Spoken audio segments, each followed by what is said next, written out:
Hej, z tej strony Netsi, a to teaser wyjawiający cienie The Primordial One. Nie chcemy się wymyślić wstępu, przejdźmy od razu do tematu. Na początku wyjaśnijmy, czym tak naprawdę cienie są. Po raz pierwszy usłyszeliśmy o nich w wersji 2.4, kiedy ujawniona nam została książka Przed Słońcem i Księżycem. Tam mogliśmy dowiedzieć się o początkach rządów The Primordial One, nazywanego tam Phanes, który pokonał pierwotnie zamieszkujący ten świat smoki i następnie podzielił swoją moc na 4 części, tworząc w ten sposób cienie. Istniały teorie, teraz już potwierdzone, że 4 cienie i The Primordial One są reprezentowani przez 5 rodzajów występujących w grze artefaktów. W ten sposób community doszło do wniosku, że cienie reprezentują koncepty życia, śmierci, przestrzeni i czasu, a The Primordial One reprezentuje rozum. Cienie nie lubią, gdy ludzie zwracają się do nich używając ich imienia, jednak jak możemy zauważyć, same między sobą nie mają z tym żadnego problemu. Jak dowiadujemy się następnie z najnowszego teaseru, cienie mimo swojej potęgi i kontroli nad konceptami muszą przestrzegać zasad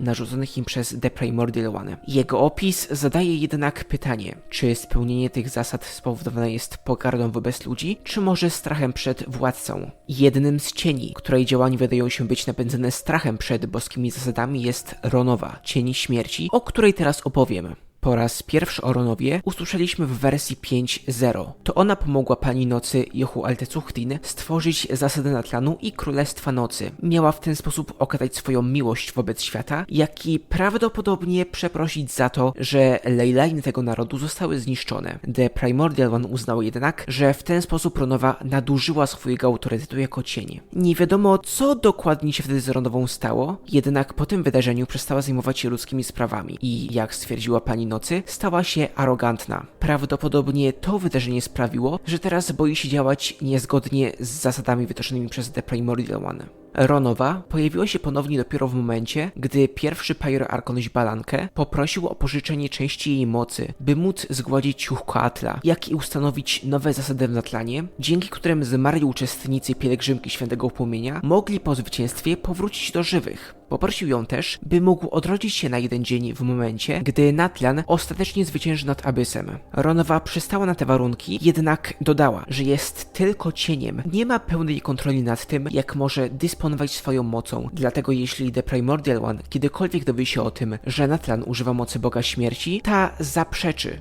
że brała w tym jakikolwiek udział i powie, że moc ta została jej skradziona przez Xbalanque. Ronowa pojawiła się następnie 500 lat temu podczas kataklizmu i to ona nałożyła klątwę nieśmiertelności na każdego pełnej krwi Kenriańczyka. W Archon Questie z wersji 5.1 Mawuika zawarła umowę z Ronową, dzięki której mogła użyć mocy Boga Śmierci przeciwko Gosoitot. Zapłatą za to miało być jej śmierć w wersji 5.3, jednak Mawuikę zastąpił tam kapitano, mając nadzieję, że Ronowa zdejmie z niego klątwę nieśmiertelności. Ronowa oznajmiła jednak, że z powodu zasad nie może tego zrobić, przez co powstał paradoks, w którym na kapitano nałożona została śmierć, kiedy jednocześnie spoczywała na nim wspomniana klątwa. Design Ronowy potwierdza nam krążącą w community już od jakiegoś czasu teorię, według której symbol Homy, znajdujący się na przykład na stawów Homa, Battle Passie czy wszędzie w plemieniu Mistrów Nocnego Wiatru, w tej wacie powiązany jest z konceptem śmierci. Dostaliśmy też potwierdzenie, że Ronowa połączona jest w pewien sposób z Raiden A i to właśnie jej statua znajduje się przed Tenshukaku w Inazumie. Tak samo w pierwszym teaserze Inazumy aureola Ronowy widoczna jest w tle za Raiden Shogun, gdzie jej oczy mają reprezentować wszystkie odebrane ludziom wyżyny. Nie wiemy na razie, gdzie dokładnie występuje połączenie między A i Ronową, jednak może mieć ono swoje miejsce w koncepcie wieczności, któremu według A najbliżej do boskich zasad. Być może tą wiecznością jest śmierć, która nie pomija nikogo. Oczy, podobne do tych w designie Ronowy, pojawiają się też u Arlecchino, jednak nie jestem do końca pewien, dlaczego one tam występują. Mając na uwadze ich historię, można stwierdzić, że Ronowie najbliżej jest do Archonów Inazumy i Natlanu. W samym teaserze możemy zobaczyć, jak używa swojej mocy w jednym ze światów kontrolowanych przez Raindotter, wewnątrz sześcinocienia przestrzeni, gdzie bez problemu jest w stanie zabić ptaki będące stworzeniami Raindotter, a następnie niszczy też cały ten świat. Sama Rhaendotyr jest natomiast aktualnym cieniem życia, którą została po zjedzeniu Naberius. Szybko przypomnę, Rhaendotyr, przydomek Gold, to jeden z 5 grzeszników Kenria, którzy przyczynili się do wybuchu kataklizmu 500 lat temu. Przez długi czas zajmowała się alchemią i tworzeniem nowego życia, a jej najbardziej udaną kreacją jest albedo. Rhaendotyr jest też jedną z członkiń Hexenzirkel, czyli koła czarownic utworzonego przez Alice. O zjedzeniu Naberius przez Rhaendotyr dowiedzieliśmy się niedawno w Archonquestie z wersji 5.6. Teraz wygląda na to, że wraz z otrzymaniem mocy życia Rhaendotyr musiała też przejąć rolę cienia. Chociaż oryginalny Naberius dalej żyje wewnątrz jej mózgu. Alchemik przejmujący moc Boga, jednak jego poprzednik dalej jest w stanie się z nim kontaktować wewnątrz świadomości, jakbym już to wcześniej widział. Co wiemy natomiast o samej Naberius, cieniu życia? Po tym jak The Primordial One pokonał po raz pierwszy Nibelunga i ustanowił nowe zasady tego świata, wysłał Naberius do znajdującego się pod aktualnym Fontaine pierwotnego morza, by tam stworzyła nowe życie. Jej pierwszą kreacją była Aegeria, pierwsza Hydro-Archon, która następnie dała życie Oceanidom. Nie wiemy, co się dalej z nią działo, jednak gdzieś w czasach współczesnych Rhaendotyr i Albedo znaleźli jej serce, które Rhaendotyr później zjadła, co poskutkowało złączeniem się ich mocy. W swoim pierwotnym wyglądzie Naberius była dość podobna do współczesnej Focalors, przez to można poteoretyzować, że Aegerię też stworzyła na swoje podobieństwo. Co ciekawe, w grafice otoczona jest ona przez Crystal Fly'e, które nie wydają się być jednak złożone z elementów, a DNA. Podobny design możemy zobaczyć też u Nahidy, co może w jakiś sposób łączyć ze sobą tę dwójkę. Po przejęciu jej mocy przez Rhaendotyr zmienił się też jej wygląd. Ma teraz blond włosy, a za jej głową występuje aureola zbudowana ze związków DNA.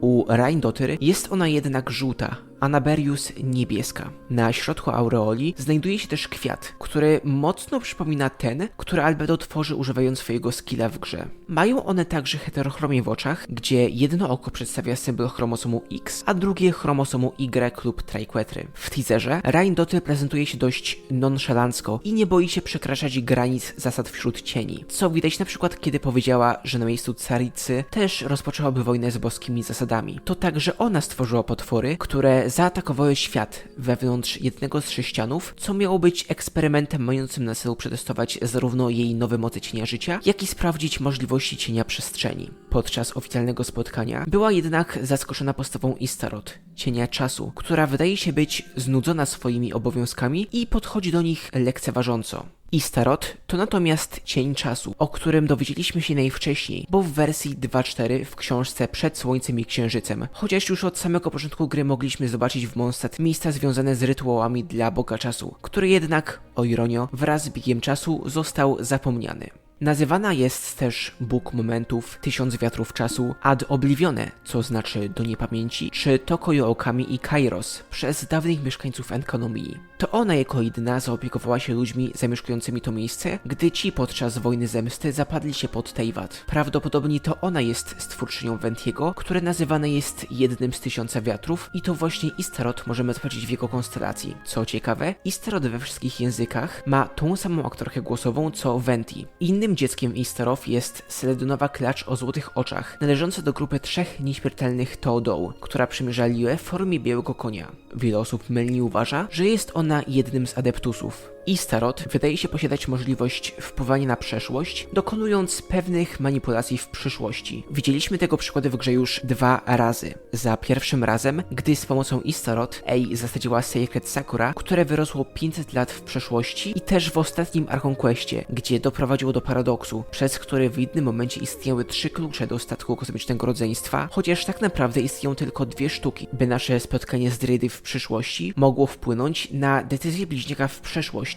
W jej designie możemy zobaczyć, że ma ona aureolę zbudowaną z metalowych kręgów, która o dziwo jest bardzo podobna do niebiańskiej sfery snów, czyli urządzenia, które Layla tworzy w swoim ulcie. Nie jest to jedyne połączenie między tą dwójką, ponieważ obie mają też dokładnie takie same źrenice. Co to jednak może znaczyć? Nie mam pojęcia. Istaroth ma jednak przyciemnione dłonie, tak samo jak Arlecchino. Może to znaczyć, że w przeszłości próbowała używać mocy Abyssu. Na jej ubraniu możemy zobaczyć też gwiazdę, która do tej pory w Genshinie używana była jako symbol bliźniaków, lecz widziana jest ona też we włosach Paimon oraz na szyi Albedo. Tak samo portale cienia przestrzeni mają ten sam kształt. W teaserze, jak już wcześniej wspomniałem, jest ona znudzona swoimi zadaniami jako cień i uważa spotkanie jedynie jako formalność. Tak samo przekazała ona wiedzę o historii Teyvatu mieszkańcom świata wewnątrz sześcianu Boga Przestrzeni tylko i wyłącznie dlatego, że się nudziła. Można w ten sposób tworzyć teorię, że to też był powód, czemu zaopiekowała się mieszkańcami Ekonomii i przekazała im swoją wiedzę. To też ona zaproponowała teorię, że Asmodei, cień przestrzeni, odwróciła się od The Primordial One, by służyć komuś innemu.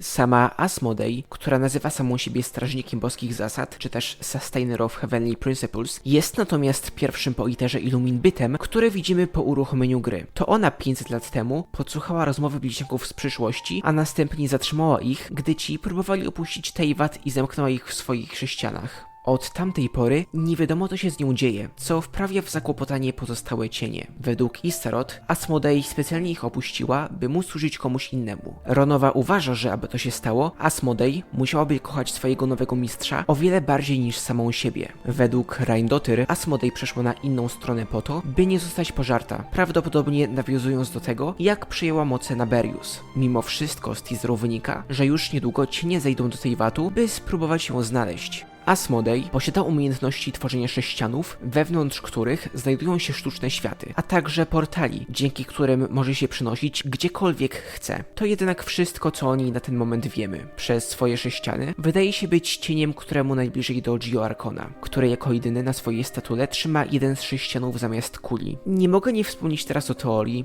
jakoby Asmodei miałaby być połączona z Paimon. Ta teoria istnieje już naprawdę od samego wyjścia gry, jednak teraz przeżywa swoją drugą młodość. Według wielu osób Paimon albo jest samą Asmodei, albo jedną z jej kreacji. Wskazuje na to fakt, że na ubraniu Paimon widać symbol Triquetry, który pojawia się w designie każdego z cieni. Jej buty mają kształt Celestial Naili oraz w jej włosach widnieje spinka, która wygląda dokładnie jak portal Asmodei. Jeśli Asmodei to Paimon, to by musiało oznaczać, że odebrano jej wspomnienia, a utracenie wspomnień w Teyvacie porównywalne jest do śmierci. Dodatkowo tego typu proces widzieliśmy już na przykładzie Głoby. Teoria o Paimon będąca kukłą Asmodei stworzona została natomiast przez fakt, że w oczach meduzy Nekanotili Paimon to mały, tęczowy balon, którego sznurek rozciąga się wysoko ponad samo niebo. A jak możemy zobaczyć na teaserze, cienie spotykają się ponad firmamentem Teyvatu. A jeśli jedna z tych teorii jest prawdziwa, to nowym panem Asmodei, o którym rozmawiają cienie, są sami Traveler. Wiele osób uważa też, że to Istarot stoi za zniknięciem Asmodei. Nie tylko w samym teaserze jest ona niechętna wobec pomysłu poszukiwania Asmodei i uważa, że lepiej będzie ją zostawić samej sobie, ale wydaje się mieć też jakieś połączenie z Paimon, która jako jedyna jest w stanie wciąż się poruszać, gdy zapauzujemy grę, a także ma umiejętność przyspieszenia czasu. Dodatkowo, jeśli przyjmiemy, że Asmodei została zgłobafajdowana, czyli odebrano jej wspomnienia, przez co przemieniła się w Paimon, to Istarot staje się w tym momencie głównym podejrzanym do bycia osobą odpowiedzialną za ten proces, ponieważ jest ona bogiem momentów oraz Aranary nazywają ją bogiem zapomnienia. A to właśnie od nich dowiedzieliśmy się o utracie wspomnień jako procesie porównywalnym do śmierci.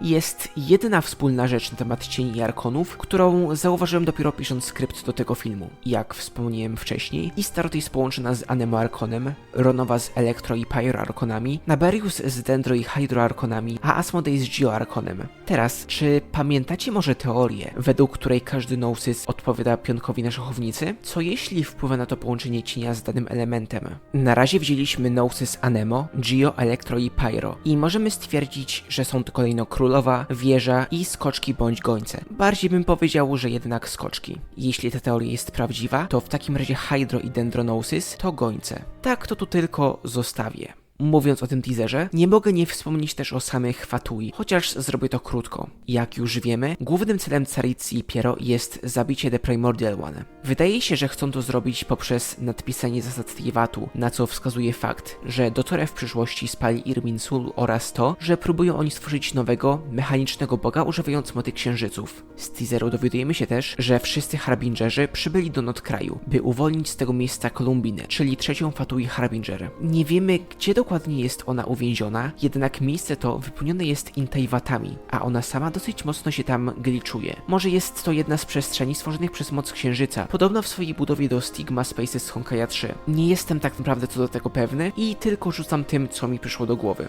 To ode mnie na tyle. Jeśli spodobał Ci się film, to zostaw lajka i suba i napisz komentarz, który cień według Ciebie jest najbardziej hot. Przypomina też o shortach, które publikuję tu i na TikToku. Miłego dnia, pa! Pa pa!